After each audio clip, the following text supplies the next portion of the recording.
CM Revanth Reddy Kadiyam శ్రీహరిపై మాజీ MLA Tatikonda Rajaiah fire అయ్యారు. తిట్లకు జాతిపిత రేవంత్ అని తాటికొండ రాజయ్య అన్నారు. ఇక రేవంత్ పాలనలో పచ్చటి స్టేషన్ గన్పూర్ ఎండిపోయి ఎడారిలా మారిందని ఆరోపించారు. నీతులు చెప్పే రేవంత్కు అంత పెద్ద అద్దాల మేడ ఎలా వచ్చిందని ప్రశ్నించారు. ఇకపై ఇష్టం వచ్చినట్లు మాట్లాడితే నాలుక చీరేస్తామని ఈ సందర్భంగా ఆయన హెచ్చరించారు. జాతిపిత రేవంత్ రెడ్డి అట్టర్ ప్లాప్ ముఖ్యమంత్రిగా భారతదేశంలో ఉన్న అందరి ముఖ్యమంత్రుల కన్నా కింది స్థాయిలో ఉండి అట్టర్ ప్లాప్ ముఖ్యమంత్రిగా ఉండి మా తొలి ముఖ్యమంత్రి కేసీఆర్ గారిని విమర్శిస్తావా?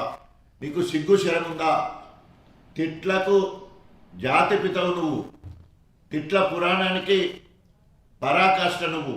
మా జాతిపిత కేసీఆర్ గారు తన ప్రాణాన్ని ప్రాణంగా పెట్టి తెలంగాణ తెచ్చుడో కేసీఆర్ సచ్చుడో అని తెలంగాణ రాష్ట్రాన్ని సాధించి ఇలా 4 కోట్ల తెలంగాణ ప్రజల గుండెల్లో మిగిలిపోయిండు.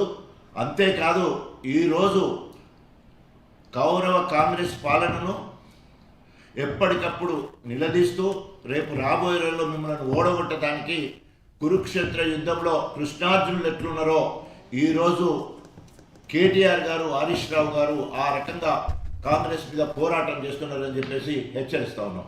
రేవంత్ రెడ్డి అట్టర్ ప్లాప్ ముఖ్యమంత్రిగా భారతదేశంలో ఉన్న